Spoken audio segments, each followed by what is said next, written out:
کرتے کرتے ان کی کئی دور ہو چکے تھے. پھر ہمیں رات میں کسی بہر بلایا گیا میٹنگ کرنے کے لیے پی ایم ایل این والوں سے.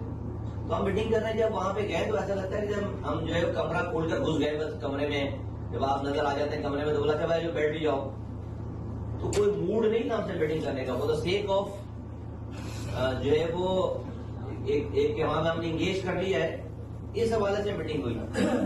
اور اس 15 منٹ اس 40-45 منٹ کی میٹنگ ہوئی ہماری. انہوں نے کہا کہ آپ کے بعد ابھی دوبارہ ہمیں پیپلز پارٹی والوں سے ملنا ہے.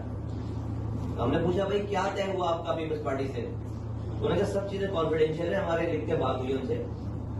دو چیزیں آپ کو بتا دیتے ہیں کانفیڈینشیل ہونے کے باوجود. ایک یہ کہ وہ یہ کہہ رہے ہیں کہ آپ کا مینڈیٹ 100% جعلی ہے. ہمارا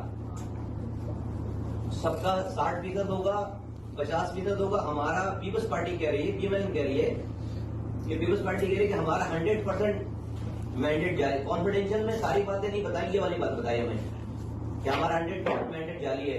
دوسرا یہ بتایا کہ ہمارے نمبر پورے ہیں.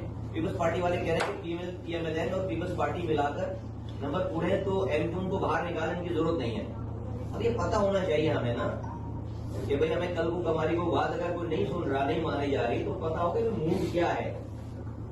یہ پتا ہونا, میرا خیال ہے پتا ہونا چاہیے اس والی بات کو سب کو کہ ان کے نمبر پورے ہیں. ان کے نمبر پورے ہیں اور پیپلز پارٹی کا یہ اصرار ہے کہ بھائی ایم کیو کی ضرورت نہیں ہے. یہ دو باتیں انہوں نے ہمیں پہلی میٹنگ میں بتائی. ہم نے ان کو جواب نہیں دیا, ہم نے نہیں جواب دیا. ہمارے پاس سارے جوابات تھے سب لوگوں کے پاس, کیونکہ ہم کہتے ہیں بھائی آپ نے ذرا مینڈیٹ کی بات کر لیں.